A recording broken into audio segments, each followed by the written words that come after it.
Alors, on va faire un premier round de questions. Par contre, on n'a pas de micro, donc il faudra parler fort. Si on a un micro, super. Je vais juste faire 3 annonces très rapides.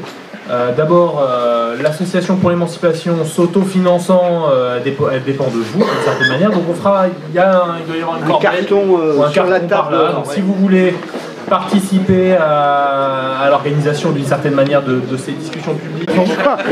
64. Alors, une question très simple. Frédéric, en fait, donc c'est sur le titre. Puisqu'il y a des malentendus, peut-être, il faudrait le lever rapidement. Votre livre s'appelle Imperium, donc c'est du latin, c'est Empire. Empire, c'est le livre de Michael Hart et Antonio Degri. Et donc, pourquoi cette similitude, juste avec une variante latine.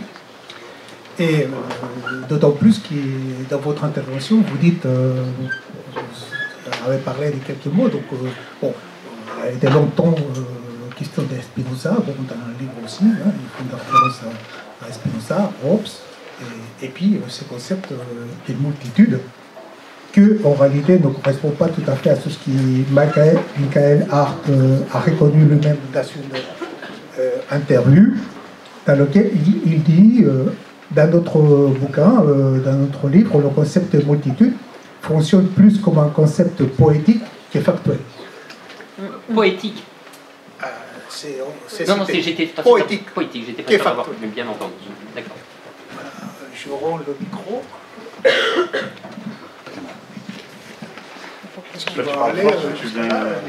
Dans votre livre, vous parlez des corps constitués qui existent et qui ont forcément des rapports avec les institutions et qui interagissent par pression, par pression du dessous, par pression du dessus. C'est comme ça que moi j'ai compris votre livre. Et ça permet d'avancer dans une épopée transitoire de notre société. Et moi je l'ai lu comme ça, au moins pour la première partie de votre livre, et j'aimerais bien que vous le développiez. Non, mais très rapidement, j'ai l'impression qu'il y a une difficulté que Frédéric Lordon a bien pointée à propos des niveaux d'abstraction auxquels on parle. Mais je ne me résigne pas à l'idée qu'il ait écrit son livre pour rien, et que donc son livre ne sert à rien, et je ne prendrai pas au sérieux la formule qu'il a employée à ce sujet. Mais donc ça veut dire que, répondant ça, on s'aperçoit qu'on répond un tout petit peu à côté des questions qui sont posées. Car enfin, s'il y a un état général qui serait la matrice générale de tout état, d'abord, ça me semble invalider l'affirmation suivant laquelle on est dans le pur concept et ça n'a rien à voir avec ce dont on va parler. C'est-à-dire que le rien à voir doit être un peu travaillé. Voilà. Et ensuite, il se pose la question de savoir si on doit faire entrer sous le même concept l'état féodal, l'organisation de sociétés de chasseurs-cueilleurs, l'état capitaliste et ce qui pourrait suivre. Derrière ça, il y a la question posée par Isabelle Cao du bris de l'État, du dépérissement de l'État, du dépassement de l'État, qu'on appelle ça comme on voudra, de la disparition de quelque chose qui serait essentiel à ce qui précède, c'est-à-dire à l'État capitaliste. Autrement dit, cette question d'État général permet-elle de penser ce qui est essentiel dans l'État capitaliste? Et il me semble que si ce que ça permet de penser, c'est ce qu'il y a de commun entre toutes les formes d'organisation de toutes les sociétés du monde depuis le Big Bang, ça ne permet pas de penser ce qu'il y a d'essentiel. Or, derrière ça, on a des questions politiques précises, concrètes, qui sont celles qu'Isabelle a évoquées et que François a beaucoup développées. Savoir ce qu'on fait, savoir comment on traite l'État auquel on a affaire. Et si, pour le penser, on n'a que le concept qui permet aussi de penser les sociétés de chasseurs-cueilleurs, je pense qu'on ne fera pas de politique.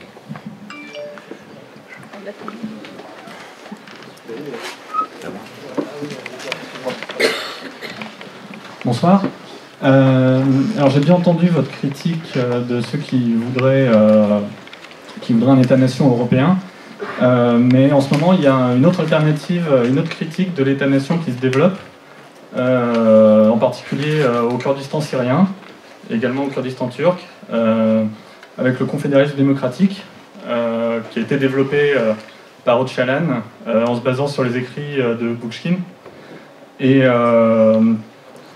Et donc je voulais savoir si vous étiez penché sur cette forme de critique de l'État-nation, et si vous pensez que c'est aussi un État, comment le qualifier, État communaliste, municipalisme libertaire, il y a beaucoup d'appellations.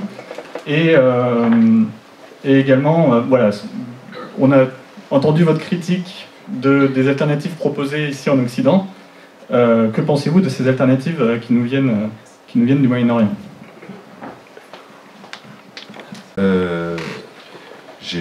J'étais très impressionné par l'exposé du malentendu et la réponse au malentendu, parce que j'avais l'impression que ce que vous énonciez, c'est ce qui se passe en mieux, c'est en beaucoup mieux, ce qui se passait dans ma tête depuis que j'ai commencé à lire le livre de Frédéric Lordon, c'est-à-dire une résistance, pardon, je vais caricaturer, hein, une résistance marxiste orthodoxe à chaque excursion hors du marxisme, du côté du spinozisme, et puis en même temps une stimulation par les réponses et par les annonces. Attention, non, je circonscris mon objet, je ne veux pas m'aventurer dans des zones qui ne sont pas... Voilà. Donc je trouve que de ce point de vue-là, c'était très stimulant pour moi d'entendre le malentendu et la réponse. En revanche, du coup, je trouve que le rendez-vous manqué de cette discussion, c'est que un des endroits où je crois qu'il y a quelque chose de tout à fait commun entre la pratique autonome, relativement, de la philosophie et les interventions politiques publiques de Frédéric Lordon, c'est précisément dans la prise en compte du rôle des affects en politique. Et je me souviens en particulier que pendant l'été, j'avais été très frappé par une interview à Mediapart où vous aviez parlé de la puissance du wishful thinking qui fait que, même en étant absolument rationnellement convaincu de l'impossibilité que débouche le gouvernement de Tsipras, il y a eu à un moment donné une croyance à laquelle il était difficile d'échapper autour de l'épisode du référendum. Et je trouve que là, c'était un exemple tout à fait matériellement probant de la place que peuvent occuper les affects en politique. Et du coup, j'aimerais bien vous entendre développer, non seulement Frédéric Lordon, mais, chers camarades, est-ce qu'on n'a pas quelque chose à saisir dans cette prise en compte des affects en politique sur laquelle, effectivement, je crois que la tradition marxiste nous a peu habitués. Hugo, il y a du matos là. C'est trop beau votre question. Non mais en anglais on dirait You read my mind. Voilà, c'est le livre sur lequel je suis en train de travailler en ce moment. Donc c'est peut dire que ça me va droit au cœur, hein, votre truc.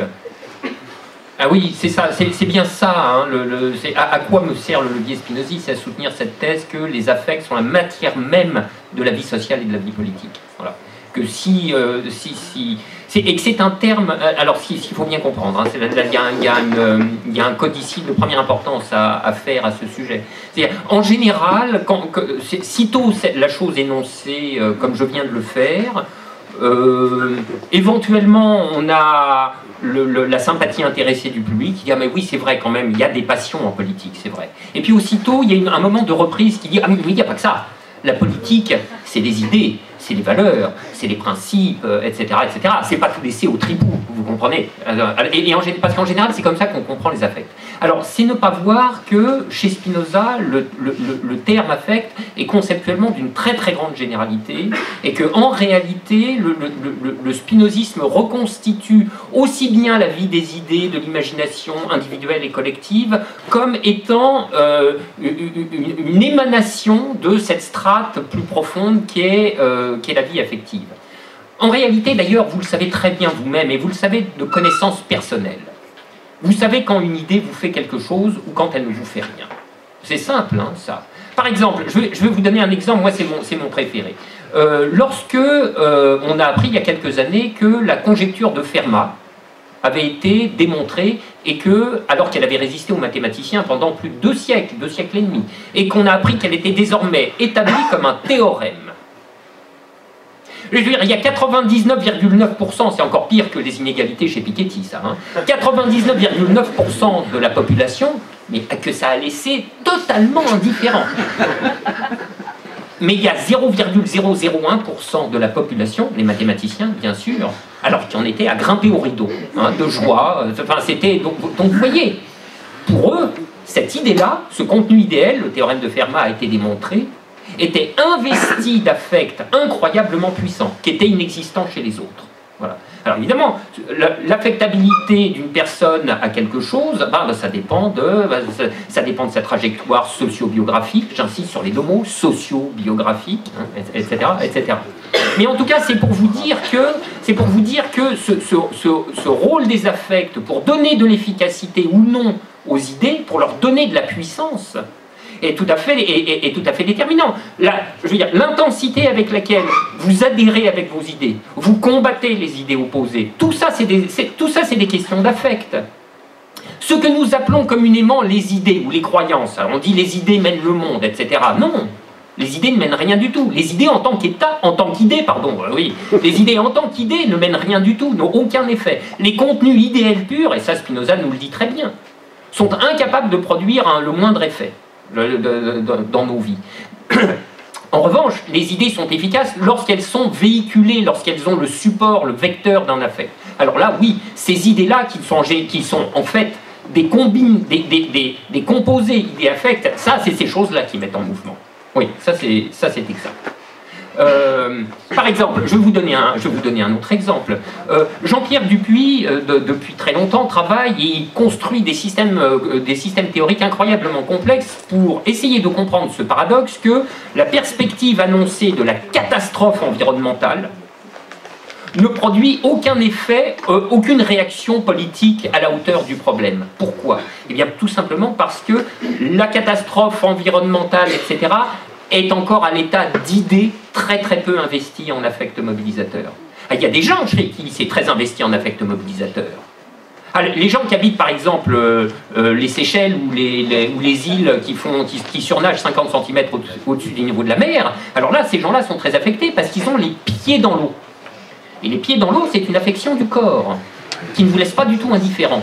Bon, eh bien nous, on commencera à cesser d'être indifférent. Alors évidemment, le nous, il est à géométrie variable. Il y a des gens chez qui les affectabilités à la question environnementale sont plus développées que chez d'autres, etc., etc. Bon, là, il faut c'est plus du spinozisme. Après, il faut faire de la sociologie politique. Enfin, vous voyez, des choses assez standards. Bon, voilà. Mais globalement, en moyenne, le pouvoir d'affecter de la question environnementale est encore faible. Et c'est pour ça que nous ne faisons rien.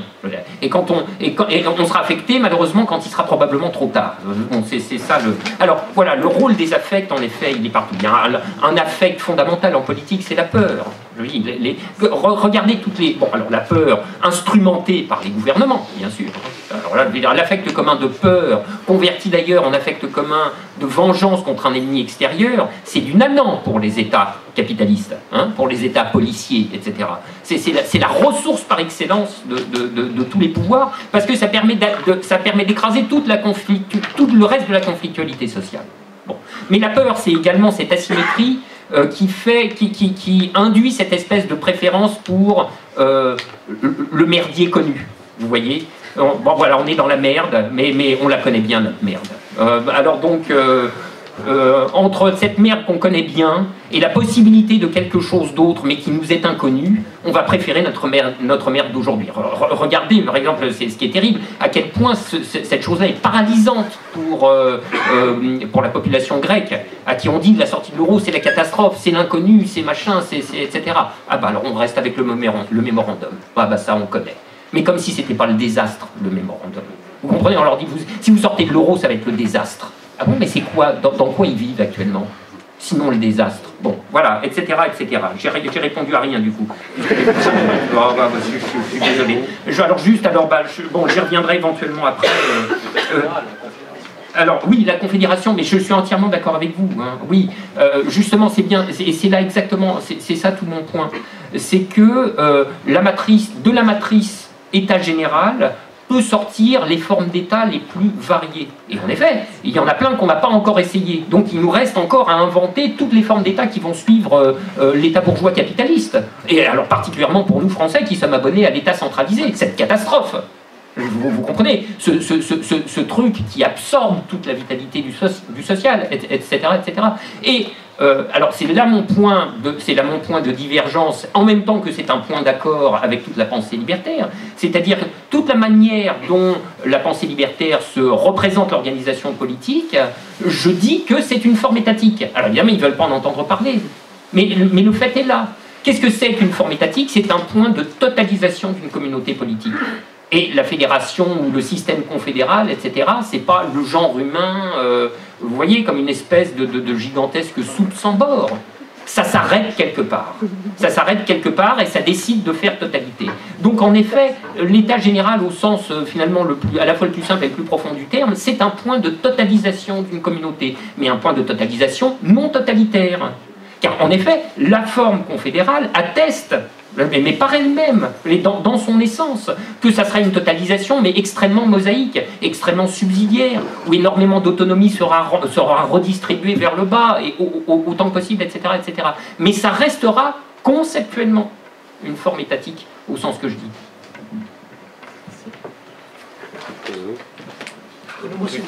C'est des questions. Et, un premier point que tu balayes assez rapidement dans ton bouquin, c'est ce qui est arrivé avant le capitalisme, et même avant les sociétés précapitalistes. Parce que une de tes points forts pour justifier l'état général, c'est dire que toute société a besoin d'un État. Toute société. Et tu fais référence notamment aux sociétés primitives, en disant tout ça, bon, c'est assez rapide. Alors moi je me rappelle quand j'étais jeune militant, les lectures d'Engels sur les sociétés primitives, sur l'État. L'État est un produit historique. Il n'y a pas eu toujours d'État. Il y a eu des sociétés sans État, alors qu'on ne connaît pas très bien, qui ne sont pas très importantes pour aujourd'hui, parce que c'est des sociétés, justement les sociétés même avant les sociétés précapitalistes. Mais toute société n'a pas fonctionné avec un État. Hein, et donc, moi, je n'ai pas tous les développements en tête là, mais il y a effectivement toute une dimension dans les sociétés primitives de sociétés qui fonctionnent à partir d'individus, à partir de collectifs, à partir de communautés, sans la nécessité d'un État. Et l'État est arrivé à partir d'un certain développement, à partir d'une certaine division en groupes sociaux, à partir d'un certain rôle de la violence, du monopole de la violence, etc. Donc ça, c'est la première question.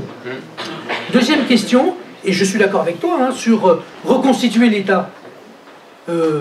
Une chose, c'est casser... Bon, d'abord, il y a un point, visiblement, on est d'accord, c'est le prix ou la destruction de l'État capitaliste. Mais c'est vrai qu'après, il y a une tendance naturelle à reconstituer l'État. C'est vrai.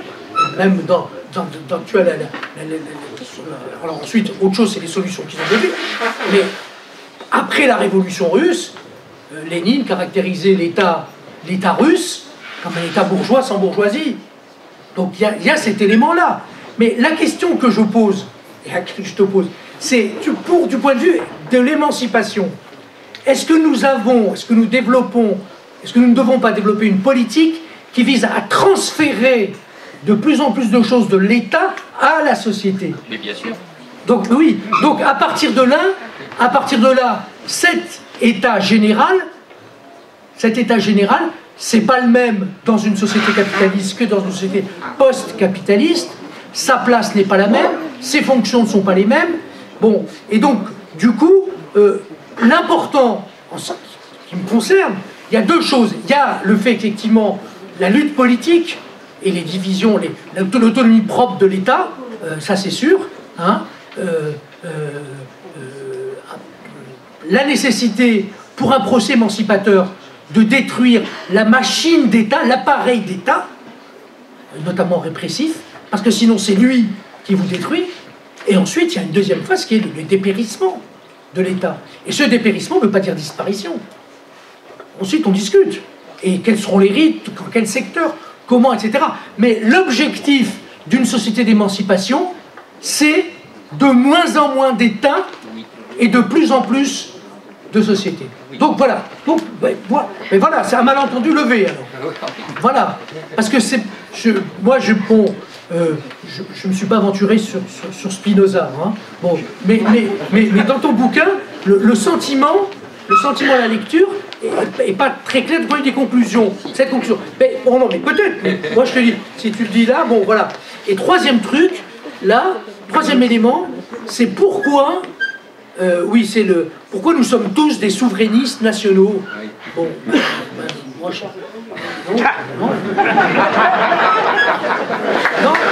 non, parce que non, ça passe pas. Ça passe pas. Ce qui passe, c'est la souveraineté populaire, voire la souveraineté nationale.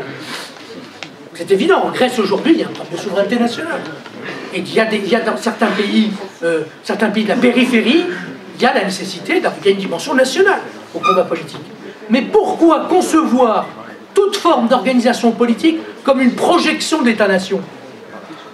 Toi, tu parles effectivement l'État allemand, l'unification allemande. L'unification allemande, c'est plusieurs États qui s'unifient dans un État-nation. Et la position de Marx en 1870, c'était de soutenir ce processus-là. Bon, mais pour l'Europe, moi je ne vois pas l'Europe comme un agrandissement des États-nations. Mais on peut discuter, réfléchir sur d'autres formes d'organisation, une forme confédérale, une forme de fédération d'États-nations. Oui, mais c'est pas un État-nation agrandi. Non. Si tu as une structure avec plusieurs nations, c'est pas l'État-nation. Mais non. Et donc là, moi, il y a une vision de corseter la souveraineté dans une structure nationale étatique qui est confusionniste, parce qu'on n'est pas la même chose aujourd'hui sur un projet européen. Si on veut donner une chance à un projet européen, c'est pas de dire on va agrandir la nation de chaque État au niveau européen. C'est de montrer quelque chose d'autre. Bon, sans nier les nations, en tout cas transitoirement. Hein. Donc c'est ça qui est compliqué. Voilà. Et il y a une application politique sur cette vision-là, parce que c'est dans l'ordre. Je ne vais pas faire la politique concrète sur l'affaire de l'euro, parce que l'affaire de l'euro, c'est évident qu'il se pose. Mais est-ce que tu commences par la sortie de l'euro, ou est-ce que la sortie de l'euro, c'est le milieu ou la fin d'un processus de lutte anti-austérité? Et là, on le voit, que là, on ne met pas le même accent. On ne donne pas le même accent sur la sortie de l'euro. Alors, ça renvoie peut-être à ça, mais bon, voilà quelques questions.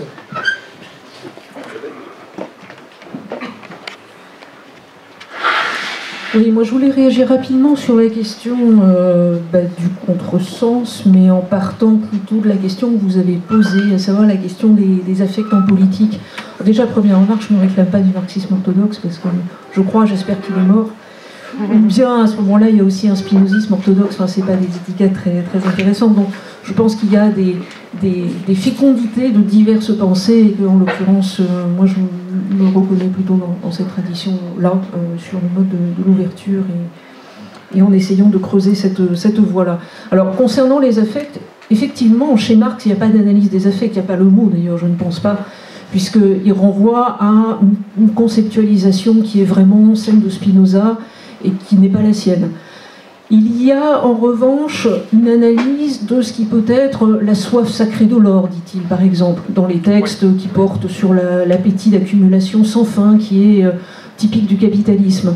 Il y a aussi des textes sur la colère et sur l'indignation, comme étant le ressort de la lutte, faute de quoi il n'y a pas lutte.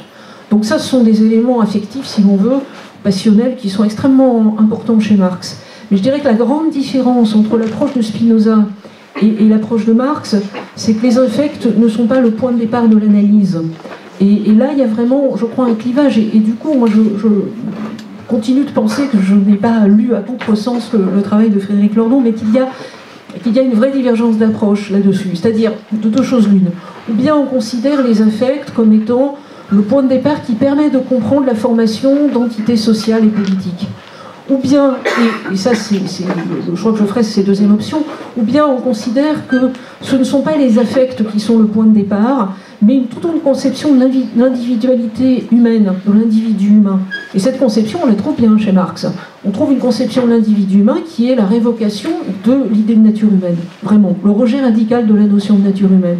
Ce rejet, il passe, alors je cite de mémoire, mais je crois que c'est à peu près ça. Il y a cette thèse sur Feuerbach, ces tout petits textes que Marx écrit quand il est jeune, hein. La sixième thèse qui dit l'essence humaine n'est pas inhérente à l'individu isolé, dans sa réalité, c'est l'ensemble des rapports sociaux. Je crois que ça doit être à peu près ça. Alors, c'est une formule qui est très énigmatique et extrêmement dense, mais si on regarde là, vraiment, c'est pas une définition de l'affect. C'est alors l'affirmation d'une plasticité, mais ça tu la reconnais à Spinoza, ça n'est pas la même, c'est l'idée que cette plasticité, elle laisse les rapports sociaux traverser les individus et les structurer du dedans. Donc un primat des rapports sociaux qui fait que les individus sont le produit, le résultat de ces rapports sociaux. Ce qui fait que notre désaccord, si je peux me permettre, parce que la discussion n'est pas entre moi et Frédéric Lordon, c'est l'occasion pour lui de présenter ses thèses, mais si désaccord il y a, à mon avis, c'est sur cette définition de ce qui est premier quand on essaye d'analyser la formation de l'État, soit des rapports sociaux, soit des affects. Et dans mon cas, je pense que les rapports sociaux sont déterminants et des affects et de l'État. Voilà. Je pense aussi qu'il y a là une différence qui concerne la méthode. C'est ce que j'essaie de dire sans doute maladroitement, mais c'est vraiment une conception. Alors, tu reprenais sur la question de la philosophie, et je crois que ça pourrait être, alors apparemment c'est difficile de mener ce débat, mais c'est un vrai débat aussi sur le statut du concept, sur le statut de l'abstraction. Je suis tout à fait d'accord avec ce que disait Laurent Lévy dans son intervention, mais pour ajouter juste un point là-dessus, je crois que pour Marx, les généralités n'existent pas effectivement. Alors pour autant, il n'y a pas ce débat entre s'il n'y a pas de généralité, on est juste dans l'empirique. Non, non. Les généralités n'existent pas au sens où elles ne sont pas détachables. Pour lui, et son optique n'est pas celle de la philosophie, mais du dépassement, de la sortie de la philosophie. Là aussi, je me reconnais plutôt là-dedans, même si je suis prof de philo, bien vivre. Mais la sortie de la philosophie, c'est d'abandonner à un moment donné cette idée qu'il y aurait des généralités transversales qui pourraient être construites sur le mode de l'abstraction, c'est-à-dire littéralement de ce qu'on coupe de la réalité concrète. Par exemple, si on regarde la méthode, il me semble qu'on peut dire ça comme ça, qui est la tienne dans le livre, le point de départ, c'est les affects.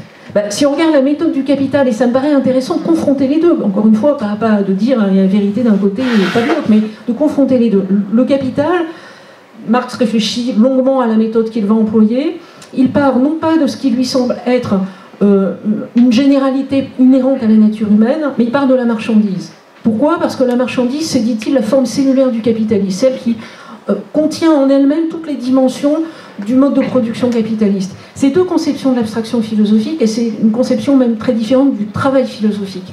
Donc là-dessus, il me semble qu'on peut à la fois être en désaccord et discuter, mais je vois bien, je maintiens, que dans Imperium, il y a un rapport à la philosophie qui est très spécifique, et qui du coup mérite aussi, ou permet aussi la discussion sur qu'est-ce que c'est qu'une abstraction. Et donc pour terminer là-dessus, moi la notion d'État en général, effectivement, quand tu dis elle n'existe pas, elle existe au moins comme concept, puisque tu travailles ce concept, et tu l'élabores, ou tu participes à l'élaboration à la suite de Spinoza.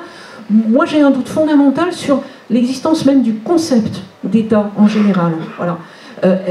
Les questions que j'essaie de poser, c'est est-ce qu'on n'est pas obligé à un moment donné de conceptualiser tel ou tel type d'État avec des adjectifs et avec des déterminations qui permettent de dire que l'État capitaliste, ça n'est pas l'État féodal, par exemple. Et que là, on tombe sur des questions historiques, Bon. Et donc tu récuses cette perspective, je l'entends bien. Mais je pense que néanmoins, entre ces deux façons de concevoir les choses, il peut malgré tout y avoir un dialogue et éventuellement discussion et point d'accord aussi, point de désaccord. C'est comme ça que je voulais moi aborder les choses en réalité.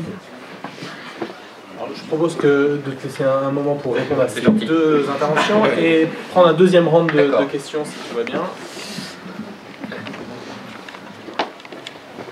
Je ne sais pas s'il faut dire que le malentendu s'épaissit ou s'il faut dire qu'il se dissipe. Parce que, alors, ou si c'est la part de malentendu qui s'épaissit est la meilleure part.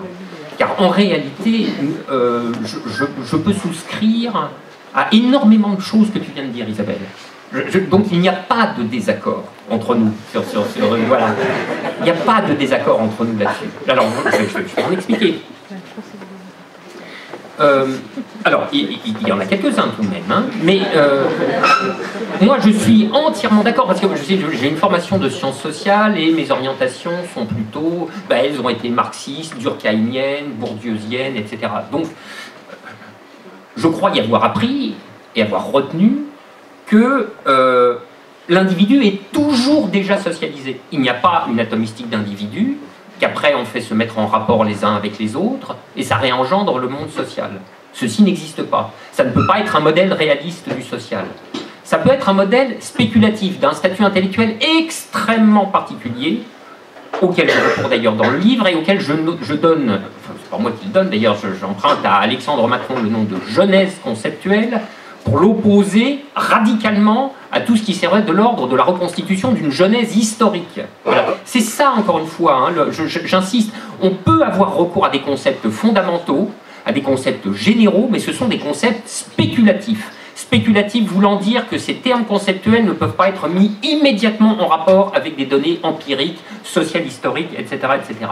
Alors Spinoza dirait la même chose dans son langage à lui. Il dirait le mode, c'est comme ça qu'il appelle les choses, et en particulier la chose humaine, les modes sont toujours déjà affectés. C'est la même chose que l'individu est toujours déjà socialisé. C'est-à-dire, il n'y a pas d'individu qui ne soit, dès la première seconde de son existence, entièrement happé par l'ensemble des rapports sociaux de la société dans laquelle il voit le jour. Voilà, c'est ça que ça veut dire. Donc, en effet, de ce point de vue, du point de vue de l'analyse contemporaine du monde social, il y a le primat des rapports sociaux. Mais ça, pour moi, ça ne fait pas l'ombre d'un doute. Donc, il n'y a pas, si tu veux, il n'y a pas une feuille de papier à cigarette entre nous de ce point de vue. Alors, ce que je sais, mais alors j'en fais l'expérience avec toi, mais je l'ai fait de nombreuses reprises, et en particulier en parlant à mes chers collègues durkheimiens, il y a une difficulté qui tourne autour de ce statut du modèle spéculatif de la jeunesse conceptuelle, ou autour de ce caractère spéculatif des concepts fondamentaux, dont le mouvement spontané est de les mettre en rapport avec ce qui nous entoure. Non, voilà, bon. Alors, c'est la raison pour laquelle, d'ailleurs, accordant ce primat des concepts, pour ma part, l'entreprise théorique dans laquelle je suis lancé depuis une dizaine d'années, et pour encore un bon moment, consiste en quelque chose que j'appelle structuralisme des passions. Et il s'agit bien de tenir ensemble les deux bouts de la chaîne. Il y a les structures, c'est un appareil de rapports sociaux, et c'est ça le terme qui a le primat. Mais d'une part, ces structures fonctionnent aux affects et elles induisent des affects chez les individus. Voilà, ça induit des manières, hein, des manières d'être affectés, des manières de se comporter, etc., etc. Donc, ce sont les structures qui sont génératrices d'affects. Alors, tu as un doute sur le concept d'État. Alors là, pour le coup, c'est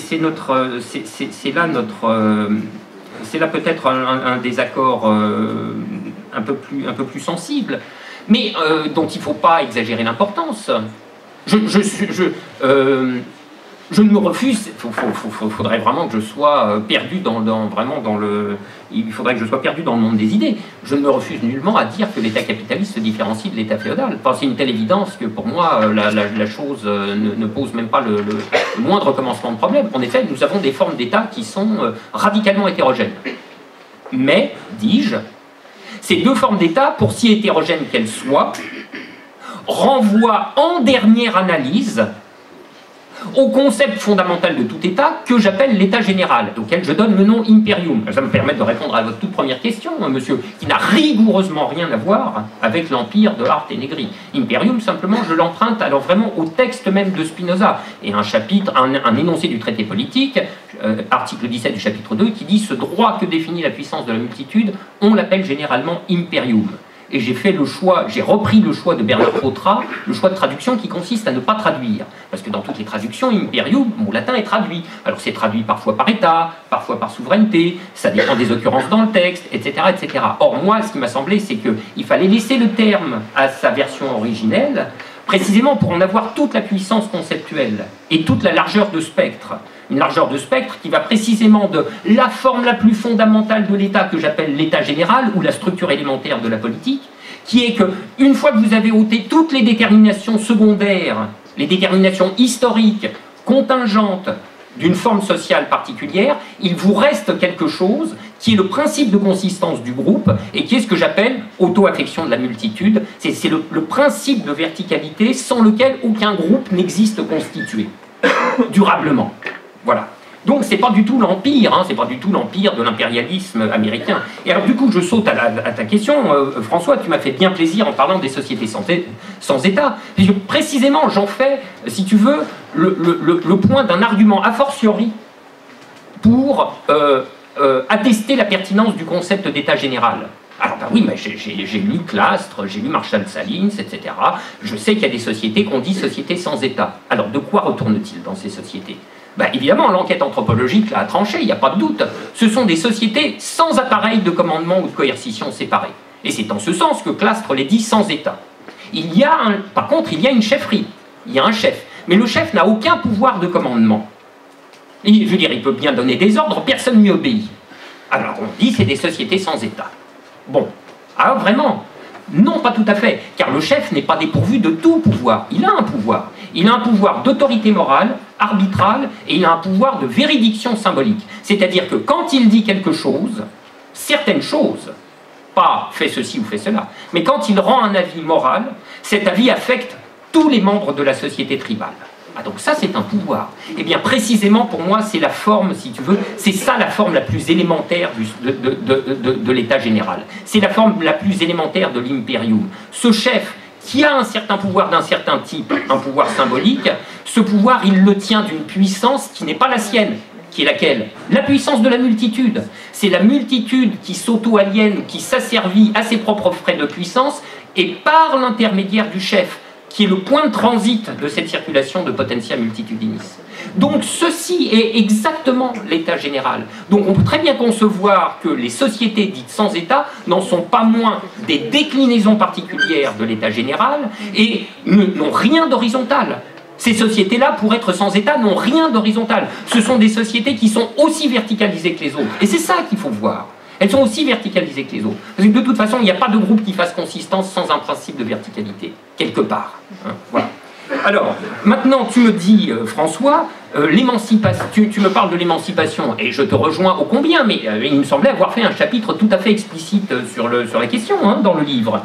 Et l'émancipation, qu'est-ce que c'est? Ben oui, c'est s'affranchir autant que possible de tous les effets de domination sociale. La domination par la marchandise, par le capital, par l'État, etc.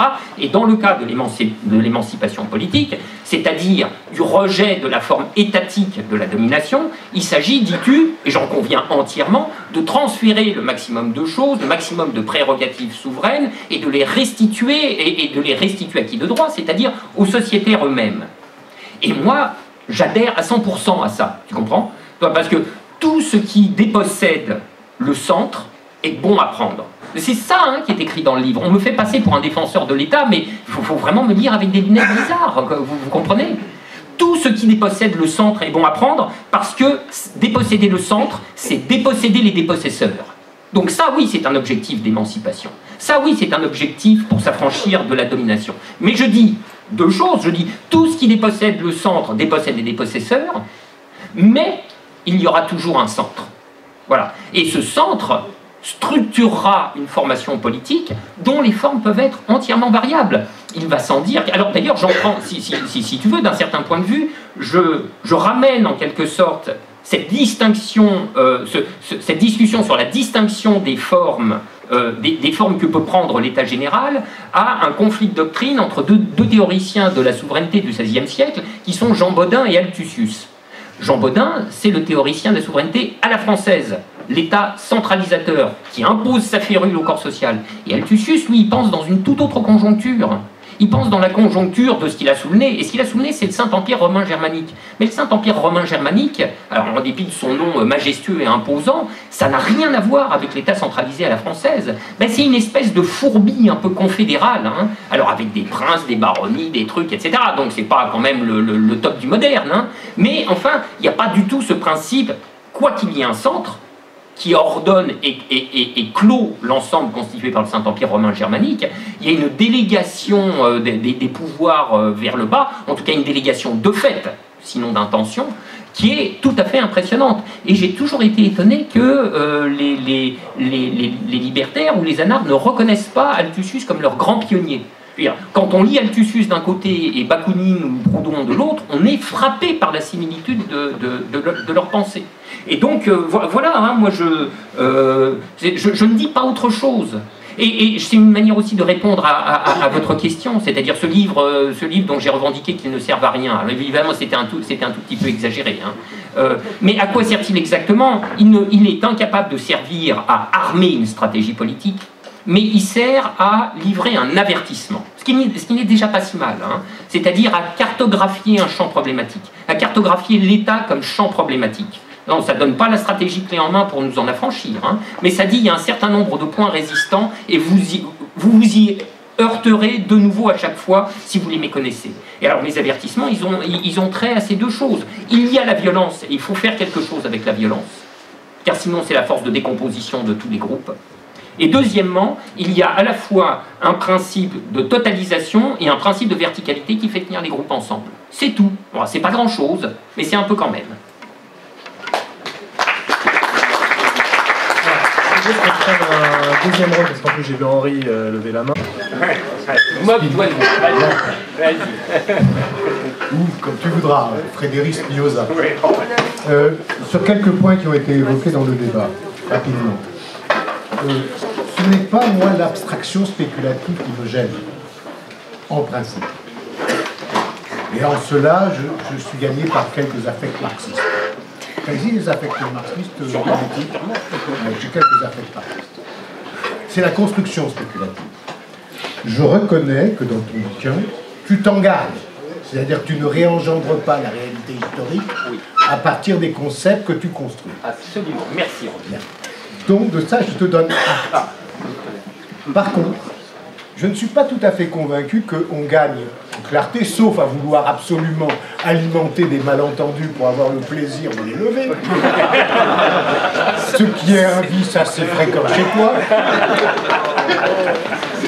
Je ne suis pas sûr qu'on y gagne beaucoup à parler d'état général, parce que ce que tu mets en évidence, et je m'en excuse auprès de ceux qui n'ont pas eu encore le plaisir de se coltiner ton bouquin, c'est un pouvoir politique, c'est pas un État.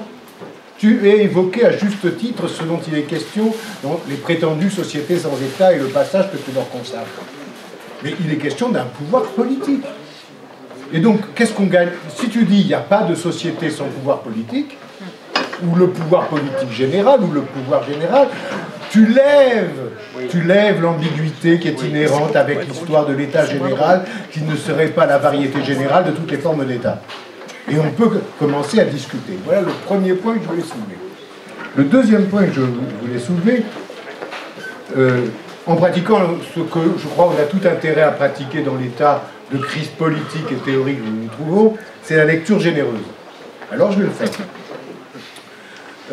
Je pense qu'un des intérêts majeurs de tes bouquins, c'est effectivement d'avoir réinvesti la question des affects dans la détermination des réalités sociales.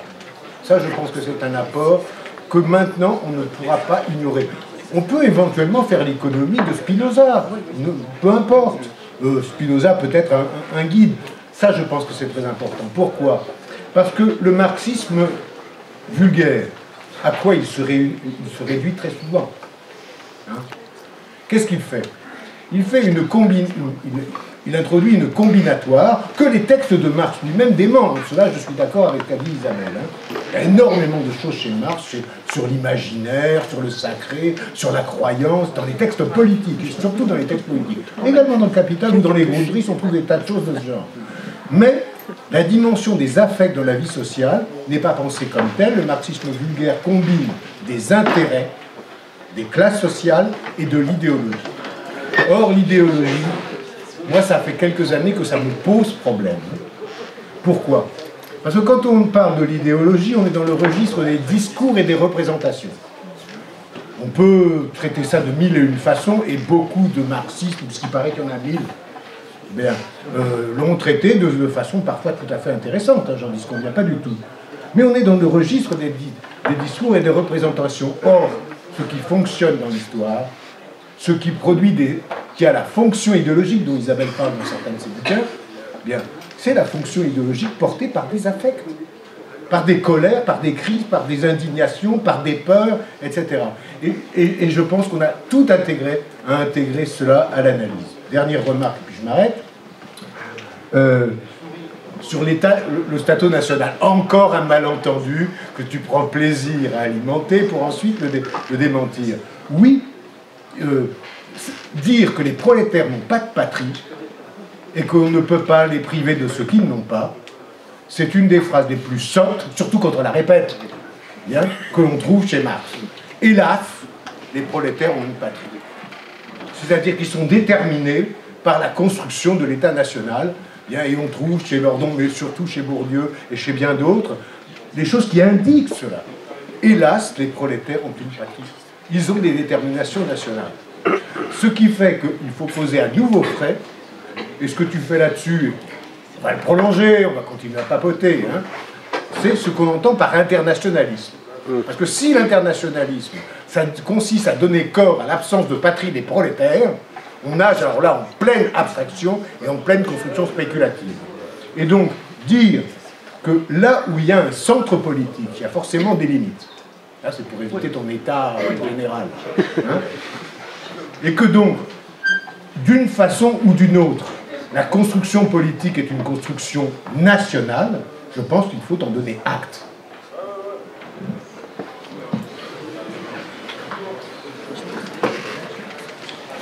Entre la notion d'État et la notion d'État-nation. Donc ma première question s'adresse à Isabelle Garot.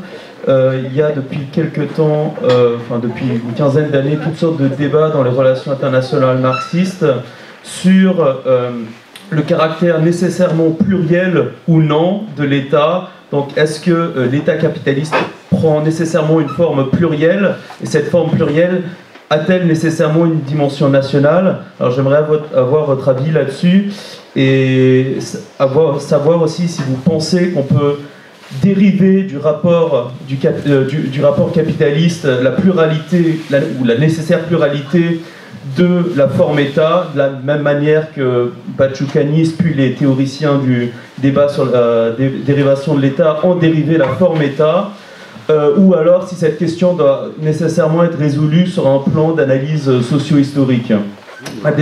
Deuxième question ou observation, s'adresse à Frédéric Lordon. Vous semblez amalgamer donc l'État et l'État-nation. Or, il semblerait que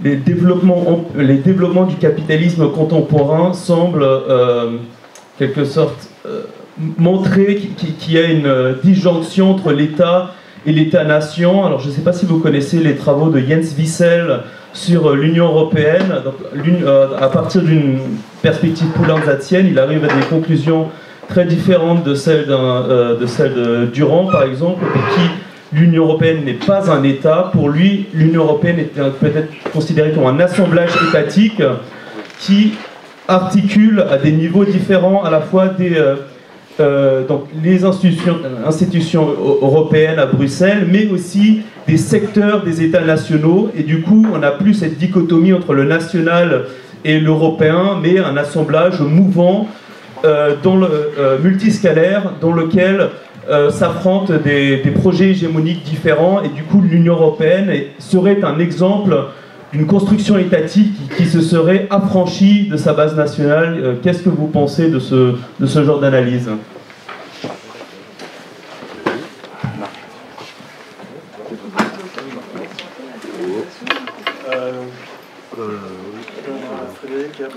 Isabelle qui vient d'être questionnée. Qui en premier, c'est surtout ça la question. Isabelle. Bah oui,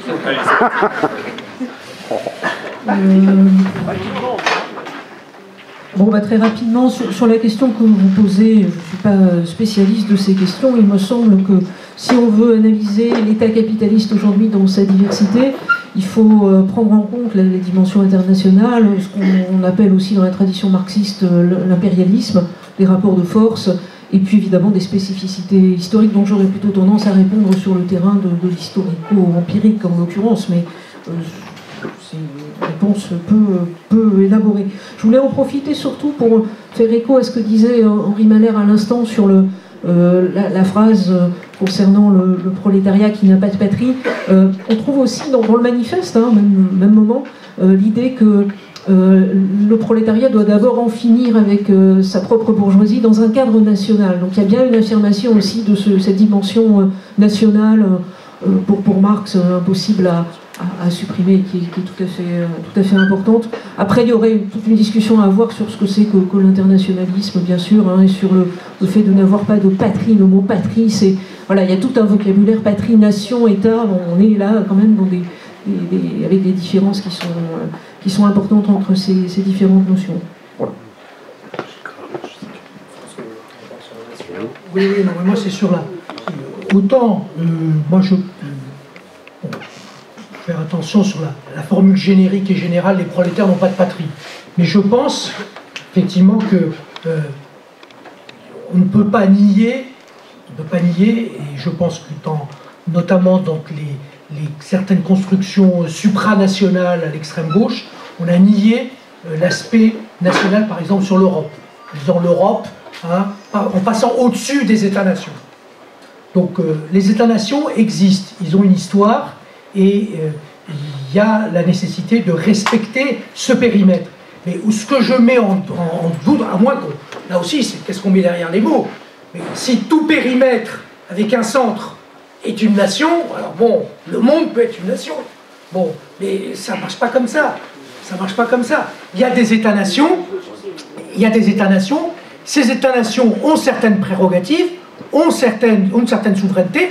La question qui nous est posée, c'est essaye-t-on de construire de nouvelles souverainetés au niveau européen? Voilà, de nouvelles souverainetés. Pose-t-on la question d'un processus constituant au niveau européen, qui respecte les États-nations, mais qui décide, enfin, entre les États-nations et l'Europe, disons, d'un certain élément de souveraineté au niveau européen. Les États-Unis d'Europe, les États-Unis socialistes d'Europe, dans la tradition du mouvement ouvrier internationaliste, ça n'a jamais été la négation des nations. D'ailleurs, le mot États-Unis d'Europe, c'est États-Unis des États-nations, des États d'Europe. C'est pas l'Europe qui nie les États-nations. Donc moi, mais c'est important. C'est important parce que je pense que dans la situation actuelle, et ça c'est une question directement politique, la question qui est posée à la gauche radicale, c'est soit d'essayer, contre vent et marée, de défendre tout ce qui peut être défendable dans le cadre d'une expérience progressiste au niveau national, quand ça se pose, mais de garder le cap d'une réponse européenne internationaliste. Ou alors, nous disons, non seulement non à l'Union européenne, mais non à l'Europe. L'Europe n'est plus un horizon. C'est une question qui est en débat aujourd'hui. Voilà. Bon. Et moi, je ne suis pas d'accord pour dire l'Europe n'est plus un horizon. Voilà. L'Europe reste un horizon. C'est une bonne échelle pour poser une série de problèmes. Alors, bien entendu, pas l'Union européenne. Cela passe par une rupture avec l'Union européenne. Avec ses traités, avec ses institutions. Cela peut passer une rupture avec l'euro. Voilà. Bon. Mais on oppose à ça une autre perspective internationaliste, et pas la réponse de l'État-nation. Voilà. Et ça, c'est une vraie discussion aujourd'hui dans la gauche radicale. Et je pense que le fait de lâcher là-dessus, politiquement, serait, disons, serait un grand pas, un pas en arrière. Bon, les secteurs internationalistes existent quand même dans une série de pays, ça existe de manière importante quand même. Mais je pense que c'est important de garder ce cap-là. Donc les réunions qu'il y a eu sur le plan B, les réunions qu'il y a à Madrid, etc., c'est des réunions très très importantes. Et ces réunions doivent affirmer une perspective de réponse au niveau européen. Au niveau européen. Quitte à ce que ça passe à un moment donné par une rupture. Hein, bon, et de protéger l'expérience nationale. Mais de garder cette perspective européenne. Ça me semble très important parce que sinon, on a une situation de repli national et qui politiquement est lâché face à la pression quelque part nationaliste. Voilà. Hein. Et je pense qu'il faut garder le cap sur ce terrain-là. Je propose qu'on conclue sur ton intervention, puisque c'est déjà 21h15. On commence tous à être fatigués. Alors je vais les reprendre aussi dans l'ordre inverse. Donc, François, là aussi, il y a peut-être plus de points d'accord que de désaccords en réalité. Tu as dégagé un peu vite, comme une sorte de fadaise conceptuelle, la proposition que j'ai faite tout à l'heure et qui consiste à dire en gros que tout périmètre d'une totalisation référée à un centre peut être appelé nation. Mais je le maintiens, et je le maintiens conceptuellement. Si bien que, en effet, le concept de nation a une généralité propre qui excède largement ses réalisations présentes. Et c'est pour ça, dans ton intervention précédente, je crois que tu ne voyais pas tout à fait le travail ou l'opération de généralisation qui est propre au concept, à la conceptualisation. Alors Henri me dirait que je persévère et que je suis diabolique dans la production des malentendus, mais quand même, je le maintiens conceptuellement. C'est des questions de convention nominale, si on veut. Mais à la limite, s'il se forme un ensemble politique qui s'appelle l'Europe, moi, pourquoi pas? Il faudra lui... Et conceptuellement, comment on appellera ça? Il faudra lui donner un nom. On ne lui donnera pas que son nom propre, l'Europe. On lui donnera un nom. Et ce nom, en définitive, il nous ramènera à l'idée, mais sous sa forme la plus abstraite, et la plus générale à l'idée de nation. C'est la raison pour laquelle, d'ailleurs, m'appuyant sur cette généralisation conceptuelle, je n'ai pas la moindre difficulté à envisager en principe la formation d'une communauté politique européenne intégrée. Pas la moindre. Je dis cependant que c'est une question qui s'apprécie conjoncturellement. Voilà, alors ça se regarde. C'est pas le tout de dire on va faire l'Europe, il faut examiner, alors là méticuleusement, en situation, ici et maintenant, les conditions de possibilité de la production d'une communauté à partir d'entités hétérogènes. C'est ça, hein, c'est ça la formation d'une communauté politique. On prend des entités hétérogènes et on essaye de les faire tenir ensemble durablement. Il y a des conditions de possibilité à ça. Il faut regarder. Est-ce que les conditions de possibilité de cette transmutation politique, c'est-à-dire de cette extension d'échelle en réalité, est-ce que ces conditions de possibilité sont remplies à l'heure actuelle? Alors moi de cela je doute fort, et je pourrais faire l'argument, mais c'est pas le thème de la soirée. Alors tu me dis, on peut maintenir quand même, à titre d'horizon, la perspective européenne. Je dis très bien. Mais en même temps, il faut bien s'apercevoir que dans la configuration actuelle, il y a des populations qui souffrent depuis 15 ans, qui depuis 5 ans sont en état de maltraitance ouvert de la part des institutions européennes. Et que, alors pour le coup je vais être à contre-emploi, mais enfin l'abstraction des intellectuels qui font des plans grandioses à horizon multiséculaire en chambre, font bon marché des conditions d'existence concrètes des populations qui nous rattraperont et nous dépasseront, et un jour enverront tout quimper à leur manière, on ne sait pas laquelle, et peut-être ça sera la pire. Donc c'est pour ça qu'il faut avoir ce genre de choses bien en tête.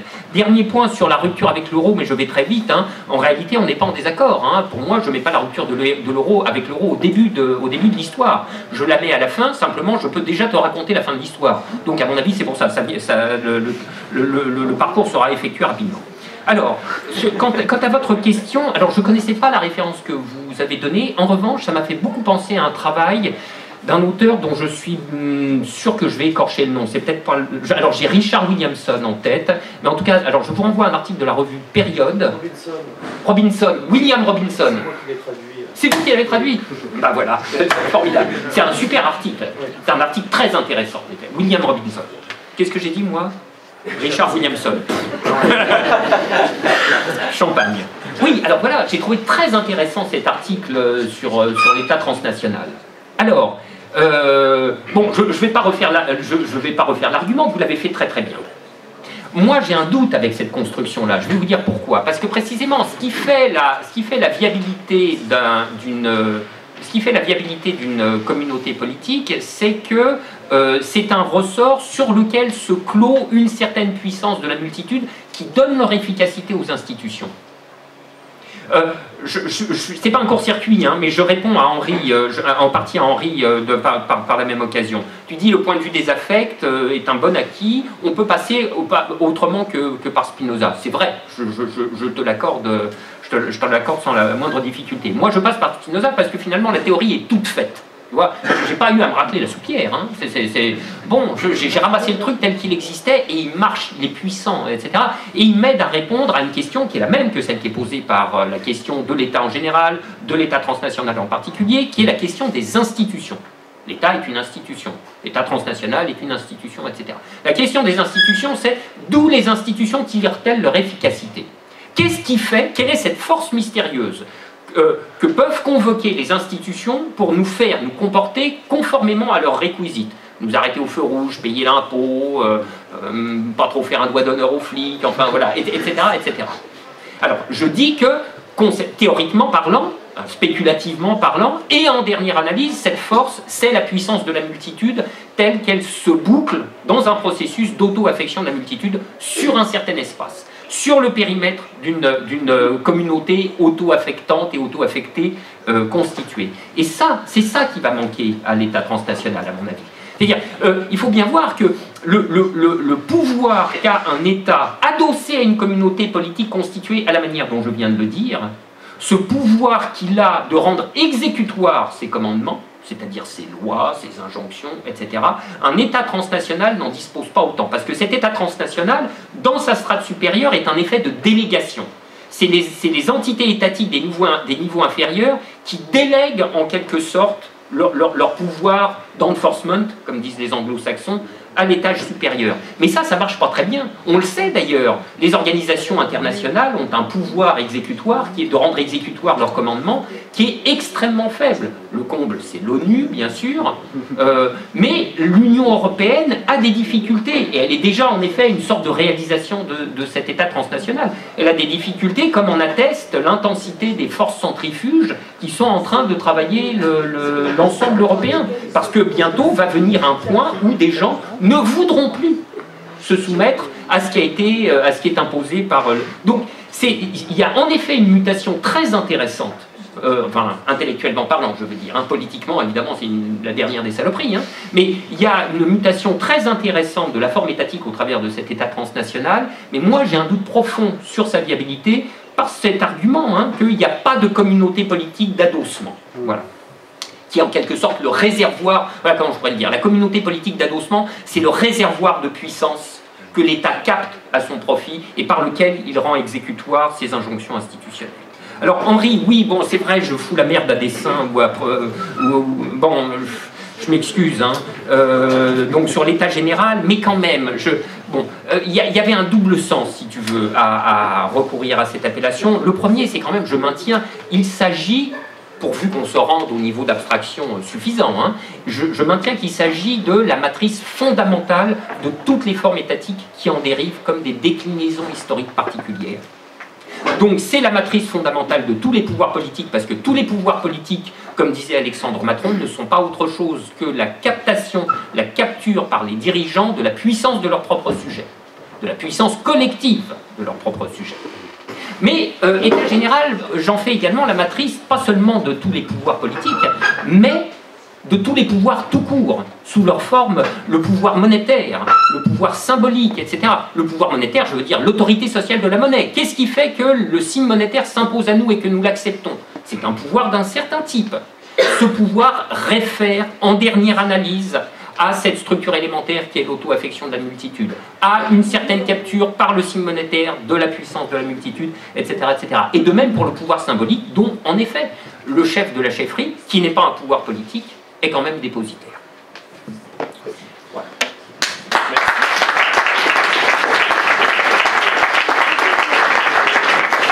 Je pense qu'on s'arrête là. Je répète l'appel à dons. Parce qu'il va y avoir donc la petite corbeille à la sortie, le carton.